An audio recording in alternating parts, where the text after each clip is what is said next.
One of the darkest disasters in American history began with a man saying 5 very ordinary words. "I know a shorter way." That's it. No villain with an evil plan. No war. No mysterious curse. Just a shortcut. And by the time that shortcut was finished with them, nearly half of a wagon train was dead. Families had been torn apart, children had watched their parents disappear, and ordinary people had been forced to do things they probably never imagined a human being could do. When I first read the full story of the Donner Party, I honestly expected it to be mostly about cannibalism. That's how people usually describe it. They reduce the entire tragedy to one shocking word because, well, that word gets attention. But the deeper I went, the less interested I became in the cannibalism. What really disturbed me was everything that happened before it, because the people in this story weren't stupid. They weren't thrill seekers. They weren't trying to prove how tough they were. Most of them were parents who simply wanted a better life for their children. And yet, step by step, they walked directly into a disaster. I grew up in a family where history was always treated like something alive. We didn't just talk about dates, we argued about decisions. Why did this person trust that person? Why didn't someone stop? At what point did a mistake become irreversible? And with the Donner Party, I kept coming back to one question. When exactly could they still have saved themselves? Because there wasn't just one moment. There were many. That's what makes this story so painful. In the spring of 1846, thousands of Americans were looking west. California was still distant, unfamiliar, and difficult to reach, but in people's minds it had already become a kind of paradise. There was fertile land, a warmer climate, room to grow, a chance to start again. Try to imagine what that promise sounded like to an ordinary family in the 1840s. You might have spent your entire life working land that would never truly belong to you. Maybe your children had very few opportunities. Maybe you were tired of repeating the same life your parents had lived. Then stories arrived from the West: land, freedom, a future. Of course, people believed them. Honestly, I might have believed them too. It's easy for us to sit here with satellite maps, weather apps, cars, and emergency services and say, why would anyone cross an entire continent in a wooden wagon? But they weren't choosing between a dangerous journey and our modern, comfortable life. They were choosing between the life they already knew and the possibility of something better. Among the families preparing to leave Illinois were the Donners and the Reeds. George Donner was an older, respected farmer. He had moved several times before and understood that relocation was difficult. He wasn't some reckless teenager searching for adventure. This was an experienced man making what he believed was a serious decision for his family. James Reed was different. He was confident, ambitious, and financially successful. He had a large family, good equipment, and a comfortable wagon. And I don't think Reed was a bad man. But he seems to have possessed the kind of confidence that can become dangerous when things start going wrong. You probably know someone like that. Whenever a problem appears, they say, "Don't worry, we'll handle it." Sometimes that confidence holds a group together. Sometimes it convinces everyone to keep moving when they should stop. The families left Illinois in April 1846 and joined the much larger movement of emigrants heading west. During the first stage of the journey, nothing suggested that their names would become famous. The children played, the adults shared meals, people formed friendships and argued about small things. They crossed rivers, repaired wagons, and watched the landscape slowly change around them. It was difficult, of course, but difficulty was expected, and I think that's important. When people expect a journey to be hard, early problems don't necessarily scare them. They think, this is normal, we knew it wouldn't be easy. That attitude can help you survive real challenges, but it can also stop you from recognizing when normal difficulty has turned into genuine danger. During the journey, James Reed heard about a new route promoted by a young man named Lansford Hastings. Hastings had written a guide for emigrants traveling to Oregon and California. In it, he described a supposed shortcut that left the established trail, passed through the Wasatch Mountains, crossed the desert south of the Great Salt Lake, and eventually rejoined the normal California route. He claimed it could save hundreds of miles. Now I work in IT, and this immediately reminds me of something I see all the time. Someone proposes a faster solution. It hasn't been properly tested, the documentation is incomplete, and the person presenting it is suspiciously confident. But because the promised result sounds so good, everyone wants it to work. Then 6 hours later, the entire system is down, and someone quietly asks why nobody made a backup. Hastings had promoted this route before properly proving that loaded wagons could safely travel through it. Just think about that. He wasn't recommending a hiking trail to a few experienced explorers. These were families carrying children, food, tools, and everything they owned. Their wagons were pulled by animals that needed water and grass every day. A route that looks possible on a map can be completely impossible for 20 heavy wagons. An experienced frontiersman named James Kleiman had traveled through the region and warned Reed not to take the cutoff. His advice was essentially simple: stay on the established road. That should have ended the discussion. It didn't. And here I genuinely got frustrated. You have an experienced man who has seen the area telling you not to go. On the other side, you have an ambitious promoter promising a quicker journey. Whom do they trust? The confident promoter. Of course they do. People often say that humans trust experts, but I'm not sure that's true. I think we trust certainty. A person who sounds completely sure can be more convincing than someone knowledgeable enough to admit that the situation is complicated. The Donner and Reed families separated from the main group and committed themselves to Hastings' route. At that moment, they still could have turned back, but every day they continued made returning feel more difficult. When they reached the entrance to the Wasatch Mountains, Hastings wasn't waiting to personally guide them. Instead, they received instructions suggesting that the road ahead was worse than expected and that they should try another path. This is the moment where I genuinely paused. The man who sold them the shortcut was now basically admitting that part of it didn't work, and they still continued. Now I understand why. Going back meant losing time. It meant admitting the entire decision had been a mistake. It meant facing the other travelers who had chosen the established route. And nobody enjoys admitting that the cautious people were right. So the emigrants began cutting their own road through the mountains. Not following a road, building one. They chopped through trees, cleared bushes, moved rocks, and dragged the wagons across terrain that was never meant for them.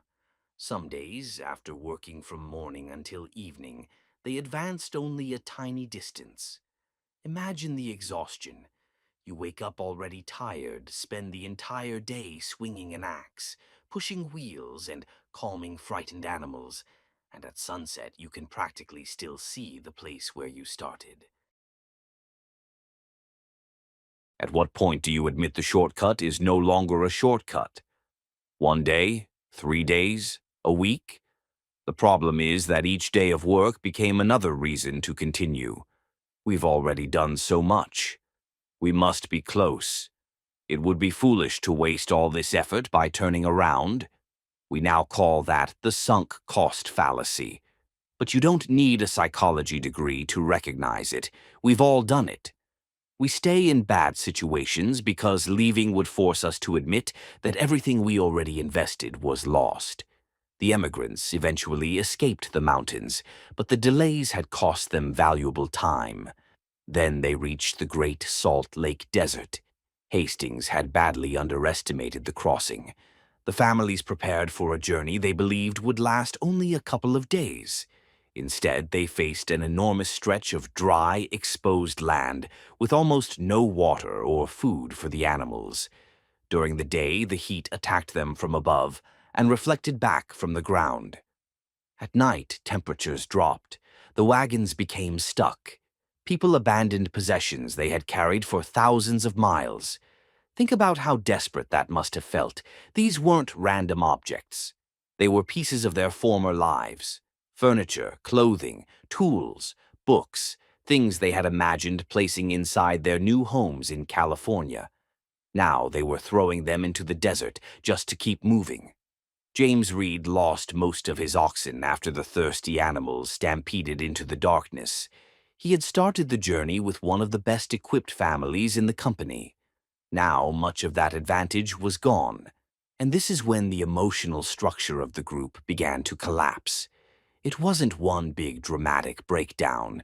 It was smaller than that. People became irritated, suspicious, less generous. Every family was exhausted and worried about its own supplies. When people feel safe, kindness is relatively easy. When people believe their children might starve, kindness becomes much more complicated. After escaping the salt desert, they discovered that Hastings's shortcut had not saved them time. It had delayed them and damaged their wagons, supplies, and animals. They had paid a terrible price for absolutely nothing. Actually, that's not completely true. They had paid for something. They had paid for the privilege of arriving dangerously late. As the company continued along the Humboldt River, tension exploded. A driver named John Snyder became involved in an argument while the group was struggling to move wagons up a difficult hill. James Reed intervened. Snyder struck him with a whip. Reed pulled a knife and stabbed him. Snyder died. Now stop for a moment and think about how far this group had already fallen. A few months earlier, these people had been neighbors, sharing meals and dreaming about California. Now one man was dead, killed during a fight over exhausted animals and tangled wagons. The group considered executing Reed, but eventually banished him instead. He was forced to leave his wife and children and continue toward California alone. And strangely, this punishment may have saved his life. Reed eventually reached safety. Even more importantly, he later helped organize rescue efforts for the same people who had expelled him. I find that part remarkable. He could have decided they had abandoned him, so he owed them nothing. Instead, he worked to return for his family and the others. That doesn't erase Snyder's death. But human beings are rarely just one thing. Reed could be proud, impulsive, and responsible for a man's death, while also risking himself to save others. History becomes dishonest when we force everyone into simple categories: hero, villain, good, evil. Real people are usually far more uncomfortable than that. The party kept moving. They were exhausted, poorly supplied, and now missing one of their strongest leaders. Then, just when everything seemed hopeless, Charles Stanton returned from California with several mules carrying food and two Native American guides named Luis and Salvador. For a moment, the nightmare seemed to be ending. They had food, they had guidance. California was close, and according to the information Stanton brought, the mountain pass should remain open long enough for them to cross. This might be the cruelest moment in the entire story, because they really were close. They didn't need another month. They needed only a little more time. But the families stopped for several days to rest their exhausted animals. Was that a mistake? Probably. Would I have made the same mistake? Honestly, maybe. Their animals were barely functioning. The people were exhausted. Pushing forward could have destroyed the wagons before they reached the mountains. Every decision now had a terrible consequence attached to it. Rest and risk the snow. Keep moving and risk losing the animals. There was no clean solution anymore. The earlier mistakes had removed all the good options. By late October, they reached the Sierra Nevada. The mountains stood between them and California. Then the weather changed. Snow began falling around the high pass. At first, they tried to continue. Men pushed through deep snow, attempting to locate the trail. Wagons slipped. Animals struggled. Families turned back toward the lake below the mountains. The snowfall became heavier. Soon the road disappeared completely. I want you to picture this carefully. They weren't lost in the middle of an unknown continent anymore. California was on the other side of the mountain. Safety was almost close enough to touch. But a wall of snow stood between them and it. Some members sheltered in rough cabins near what was then called Truckee Lake. The Donner families were trapped several miles away at Alder Creek after a broken wagon axle delayed them. George Donner had badly injured his hand while trying to repair it, and the wound became increasingly serious. The two camps were separated, isolated, and poorly protected. At first, they believed the delay would be temporary. The weather would improve. The snow would melt enough to cross. Someone would come looking for them. That's how denial works. It doesn't sound irrational. It sounds patient. Let's wait one more day. Then another storm arrived, and another. The snow around the camps became incredibly deep. Movement was exhausting. Hunting became almost impossible. The remaining cattle were slaughtered for food. Then the meat began to disappear. A member of the party named Patrick Breen kept a diary. His entries become shorter and more disturbing as the winter continues. He records snow, hunger, death, and the gradual disappearance of every normal food source. The families ate the last of their cattle. Then they boiled animal hides. They softened leather until it could be chewed. They burned bones and tried to consume what remained inside them. They ate twigs and anything else they believed their bodies might accept. I've been hungry after training. I've skipped meals while working. We casually say things like, "I'm starving," but none of us means this. Real starvation doesn't simply make your stomach hurt. It takes over your mind. Your body begins consuming itself. You lose strength. Thinking becomes difficult. Emotions change. Eventually, even standing can feel like serious work, and while this was happening, parents had to watch their children become thinner every day. That's the part I can barely process. What do you tell your child when there is no food left? Do you tell the truth? Do you promise rescue is coming? Do you give them your portion, even though your death might leave them completely unprotected? There is no correct answer. Some parents quietly ate less so their children could have more. People who were already starving gave food to someone weaker. Others became selfish. Some families protected their remaining supplies. Again, people want stories like this to contain obvious heroes and villains. But starvation reduces life to choices that most of us have never had to make. One by one, people began dying from malnutrition, illness, and exposure. Still, nobody had reached California to explain where they were.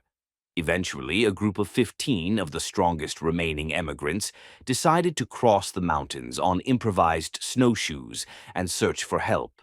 They were later called the Forlorn Hope. Even the name sounds like an ending. 5 women, 9 men, and a 12-year-old boy left the camps in December.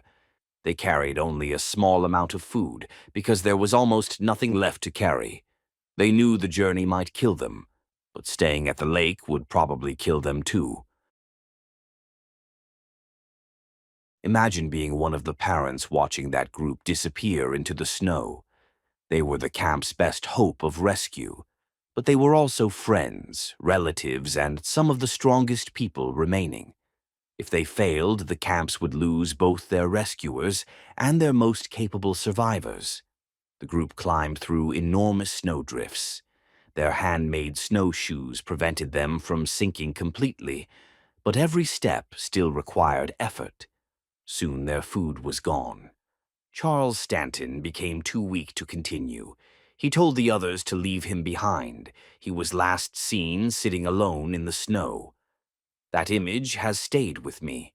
He had already traveled to California once and returned with food because he wanted to help the group.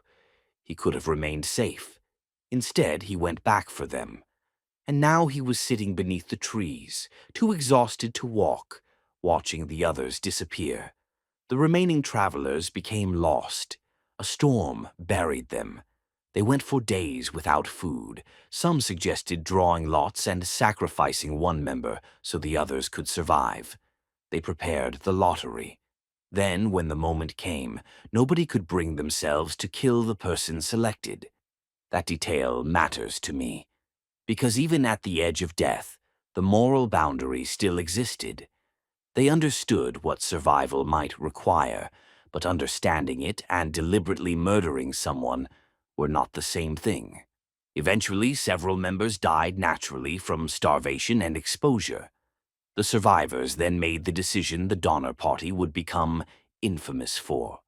They used the bodies of the dead for food. I'm not going to describe that in unnecessary detail because I don't think the horror needs help. What matters is that these people knew the dead. Some were relatives, some were friends who had traveled with them for months.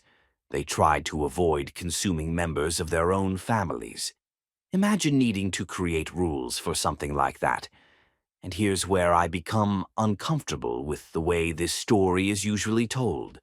People talk about the Donner Party with a strange kind of excitement. They make jokes. They use the word cannibal as though it explains everything. But what exactly are we judging? People who had gone days without food, trapped in freezing mountains, surrounded by dying friends. I genuinely don't know what I would do, and anyone who confidently says they would rather die has probably never come close to starving. Luis and Salvador, the two Native American guides who had helped the emigrants, initially refused to eat human flesh. Later, fearing they might be killed for food, they left the group. The starving survivors eventually found them lying in the snow, too weak to continue. The two men were shot. Their bodies were used for food. This wasn't simply survival through consuming people who had already died. It was murder. And I think we have to be honest about that difference. Extreme conditions may explain a decision, but explanation is not the same as forgiveness. That is one of the hardest things about studying history. You need enough empathy to understand people without pretending that everything they did was acceptable. After more than a month in the wilderness, 7 members of the Forlorn Hope finally reached help in California. They looked barely human. Starved, injured, and exhausted, they brought news that dozens of people were trapped beyond the mountains. Rescue parties began organizing. But the rescue was not immediate or simple. Volunteers had to travel back into the same mountains that had nearly killed the emigrants. They carried food while fighting snow, cold, and exhaustion. The first rescuers finally reached the lake camp in February. Imagine what that moment must have looked like. For months, the trapped families had stared toward the mountains and seen nothing but snow. Then human figures appeared in the distance. Someone had come. They had not been forgotten. But rescue created another terrible problem. The rescuers couldn't take everyone at once. The weakest people could barely walk. Small children had to be carried. There wasn't enough food or manpower to evacuate the entire camp safely. So families had to separate. Some children left while their parents remained behind. Some parents watched rescuers lead their sons and daughters away without knowing whether they would ever see them again. Several rescue groups crossed the mountains over the following weeks. Even these evacuation journeys became deadly. People who survived the camps died while walking towards safety. George Donner's injured hand had become infected, and his condition continued to deteriorate. His wife, Tamsin, was reportedly given opportunities to leave. She stayed with him. This decision is difficult for me to judge. Part of me wants to say she should have gone with her children. They needed her. Staying with a dying man could not save him. But another part of me understands why she couldn't abandon her husband after everything they had survived together. We often talk about loyalty as though it is always beautiful. Sometimes loyalty is beautiful. Sometimes it leads you into the grave. George Donner eventually died. What happened to Tamsin afterward remains surrounded by conflicting and sensationalized accounts. She did not survive, and her body was never definitively recovered. By late April 1847, the final survivors had been brought out of the mountains. Nearly a year had passed since the families left Illinois. Roughly half of the group was dead. But the numbers alone don't explain what was lost. Some children arrived in California without parents. Families that had begun the journey together were permanently broken. Survivors carried physical injuries, grief, and memories that would remain with them for the rest of their lives. And then newspapers turned their suffering into entertainment. The cannibalism became the story. Not the courage of the rescuers, not the parents who sacrificed their food, not Charles Stanton returning to help when he could have stayed safe, not the children who survived months of hunger, just cannibalism. Even now, almost 2 centuries later, that single detail follows their names. But when I look at the Donner Party, I don't see monsters.